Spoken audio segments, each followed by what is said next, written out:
Hi there and welcome along. Today we're looking at the Odeon in Kettering. Now the original Odeon was a real star of the town, being a complete reconstruction of the old Victoria picture house, which itself was previously known as the Victoria Hall.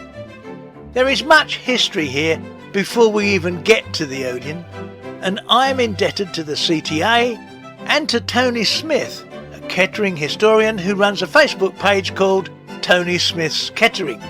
So let's get underway. Kicking off with the Victoria Hall, 1888 to 1920. As you can imagine, pictures of this phase of the history are rare indeed, and yet there is much to say. So you will see some rather interesting generic images of the era in this part of the video. Long before the Odeon there was, on the same site, the Victoria Hall. The newly formed Kettering Public Hall Company were, in the latter part of the 19th century, looking for land on which to build a grand public hall for Kettering. They found it in Gold Street, and after demolishing a large house, construction began by builders Margetts and Neal to plans drawn by Gotch and Saunders. The hall was named the Victoria Hall in recognition of the Golden Jubilee of Queen Victoria, and it was completed in 1888. The building had a huge stage 55 feet wide and 30 feet deep, with 4 dressing rooms and an anteroom which could be used as a kitchen. It was equipped with full stage lighting of the day and 4 trapdoors. The seating at the ground level was removable. Including the balcony and upper balcony, it could hold between 1,000 and 1,200 people. The Victoria Hall was a hugely successful venue, used for a multitude of purposes including stage shows, public meetings, bazaars, balls, concerts, opera, and from time to time, animated pictures. The first of which was on March 12th and 13th, 1901. Animated pictures of Queen Victoria's funeral were shown. On Monday, September the 1st, 1902, Poole's Miriorama was presented. In 1907, Alf Bailey, already involved as Bailey & Co. theatrical entrepreneurs, took over the Victoria and it became primarily a theatre. Many famous artists and theatre companies, as well as touring moving pictures, appeared frequently. The hall, though, had no permanent projection equipment. Films were projected from the rear of the hall floor, or from the rear of the balcony in a special box, and the projectors were brought in for each show. The Victoria Hall was hugely successful, but there was a new kid in town, and going to the pictures was the favourite pastime of the masses. The Victoria Hall closed on the 9th of April 1920 with the play The Lowland Wolf. It officially changed hands with a ceremony on stage on the last night of the play. The Victoria Picture House, 1920 to 1935. The company restructured and morphed into the Victoria Company, shareholding increased, and a number of local dignitaries were elected to the board. There appears to be no further record of Alf Bailey's involvement. In April 1920, work began on a major reconstruction to convert the building into a permanent, full-time cinema. Work was to last for 4.5 months. The gallery was completely remodelled and the balcony was reconstructed with raked seating in order to give clear views of the stage or screen. Tip-up seats were installed, upholstered in crocodile leather. A projection room was constructed to the back wall of the stage, there being no room behind the balcony, as that was allocated for tea rooms. Rear projection was utilised onto a translucent khaki-coloured screen, which could be flown or otherwise moved for stage shows. The picture was apparently very impressive. The projectors were 2 Cayley 7s, mute of course, and a slide projector. Storerooms and offices on the upper floor of the building were converted into the Victoria Tea Rooms restaurant, serving lunches, teas and suppers, opening daily 11:30am to 9:30pm. The auditorium sidewall windows were removed, of course, and new decorative panels installed. Seat prices were sixpence, ninepence and a shilling in the stalls and 1 and 6 in the balcony. The new cinema seated 850. It was opened as the Victoria Picture House on Monday, August the 23rd, 1920, with Ragamuffin, a comedy called Wild Waves and Women, and a Pathy Gazette. Now, Ragamuffin was originally released in 1916, starring Blanche Sweet. This 1919 version was originally titled The Hoodlum, starring, of course, Mary Pickford. For some reason, it seems that they changed the name prior to release. The Victoria Picture House did not abandon live shows altogether, of course. The excellent stage facilities were preserved in the conversion to cinema, and the Kettering Operatic Society presented some excellent shows there. Others too presented occasional shows and concerts. The Victoria boasted a four-piece orchestra led by Mrs. Melbourne at an upright piano. In 1926 the orchestra was led by Maurice Friedman, later to become an accomplished musician locally. But in 1928 sound equipment was installed onto the Cayley 7s, two British Talking Picture BTP optical sound heads. Whether the theatre ever dabbled in sound on disc is uncertain, but if it did, it wasn't for long. Certainly by 1929, optical sound was in. The first talkie was apparently shown on Sunday, 9th of June 1929, with Cavalleria Rusticana, featuring the Celeste Octet. The following week, George Robey in The Barrister was shown. This was 6 months before the Electric Pavilion in Kettering started to show talkies. So the Victoria was indeed first. But the Victoria Picture House was closed on the 24th of April 1936 after being purchased by the Oscar Deutsch chain of Odeon Theatres Limited in late 1935.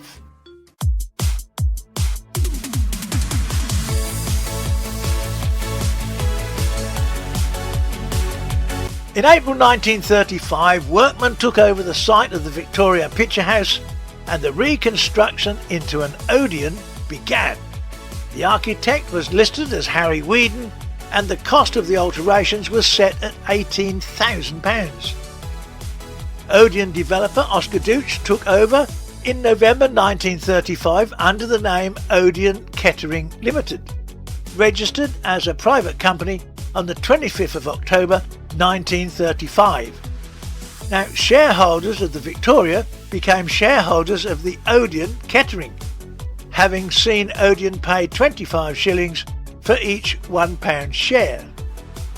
Now, the facade, which had architectural unity with that side of the street at the time, was removed and replaced with a green, white and black tiled front with a tall central window.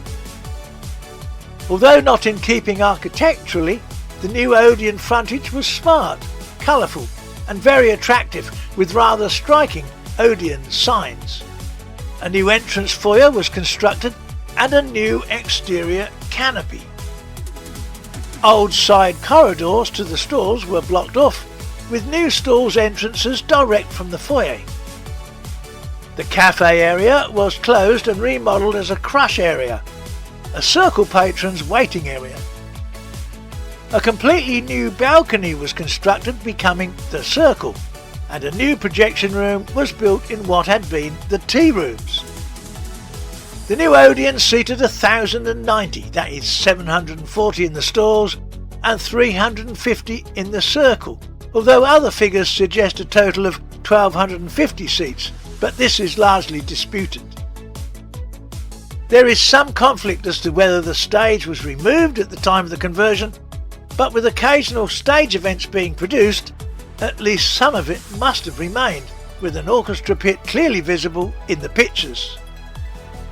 The main colours inside the auditorium were buff shades matched with maroon entrance and exit doors.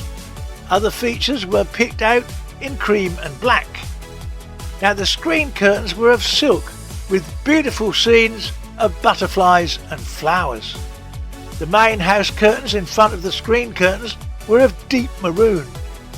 The main interior design was, of course, by Mollo and Egan.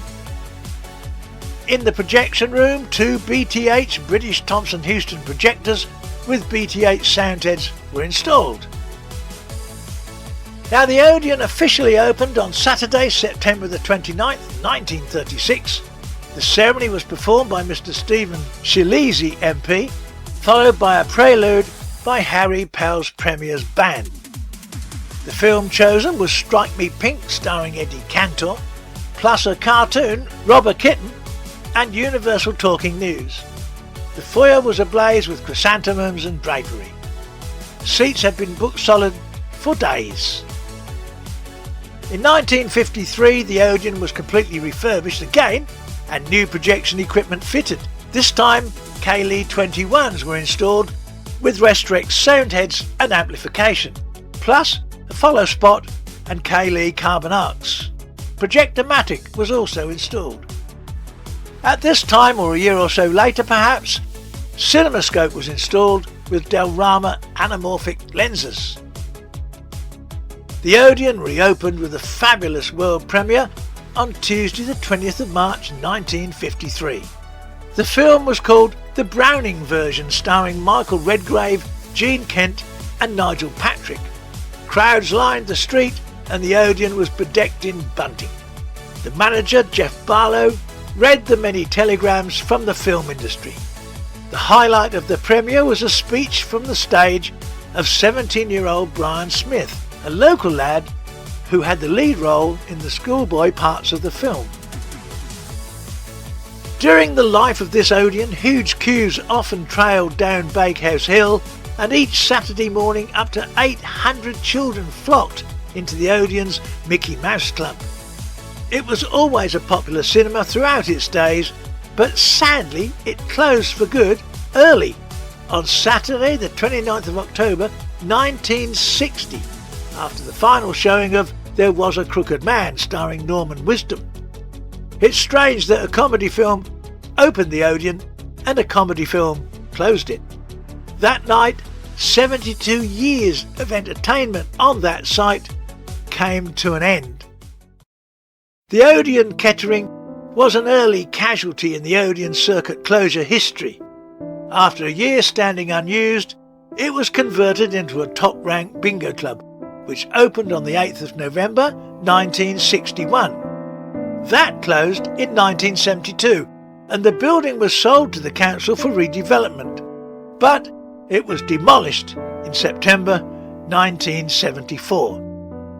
A shopping centre was built on an extended site. Let's get to some Facebook comments now. Mike Blakemore said, one of my local cinemas when I was a lad. I think the screen tabs were unique, as I've never seen any other Odeon with tabs of the dragonfly design. The Mollo and Egan airbrush paint job on the auditorium walls had been obliterated by a redecoration scheme sometime in the 40s, I think.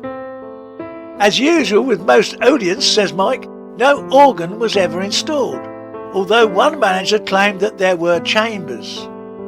Odeons with organs were very few and far between, as Oscar Dutz looked upon them as very expensive, unnecessary luxuries, only to be installed when there was competition nearby. Oh, am I feeling good, man? Let me say this now. Here and now, let's get this straight. Boogaloo, baby, I made it big, because I gave it the Latin beat. You know, child, I'm kind of hard to beat. I'm coming on again.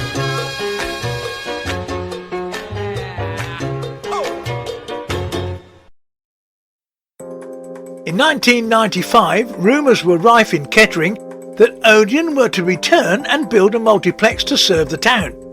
In 1996 it was announced that Odeon had indeed chosen a site, and after some delays, the 8-screen multiplex Odeon was built on a site that benefited from shopping as well as pub and restaurant facilities, and of course, free car parking.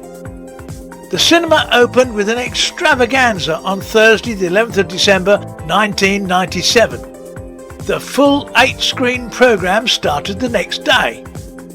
The extravaganza included a premiere preview of Pierce Brosnan as James Bond in Tomorrow Never Dies. To add to the glamour, supermodel Caprice and TV star Danny Bear made personal appearances. Other films in the opening week included Disney's Hercules, G.I. Jane starring Demi Moore, Face Off starring John Travolta, I Know What You Did Last Summer with Jennifer Love Hewitt, Copland starring Sylvester Stallone, and Alien Resurrection with Sigourney Weaver.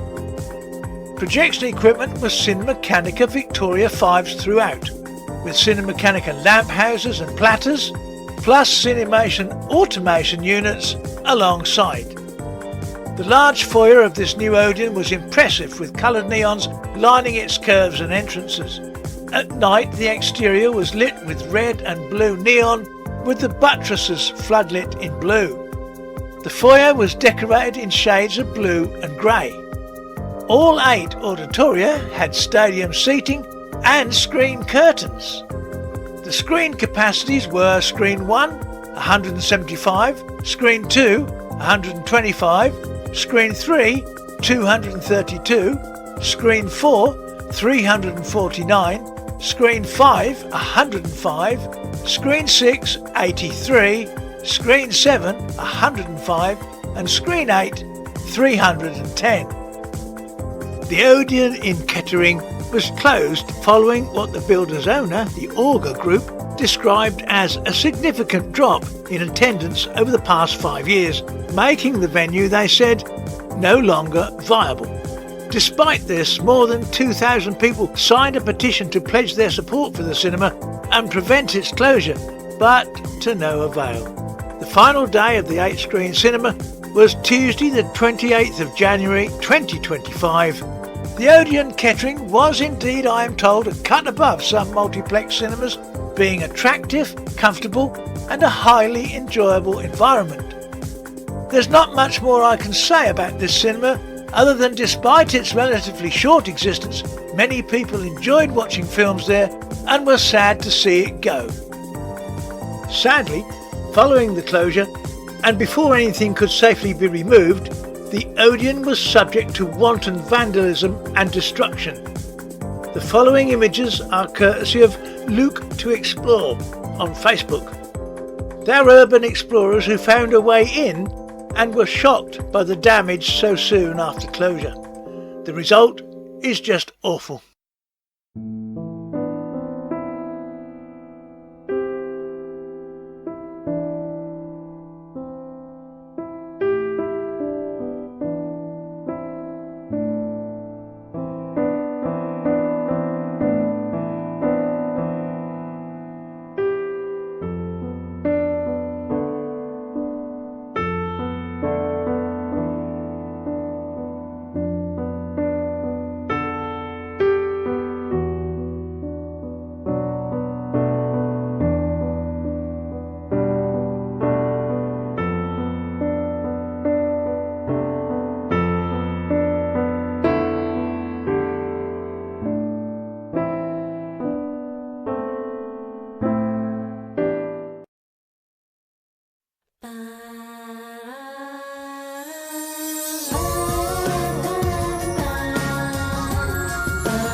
That's about it for this one. I hope you enjoyed this long look at the Odeon in Kettering. Sorry about the images at the end, a little depressing. Till next time, please like and subscribe, and I'll see you soon. Ta-da!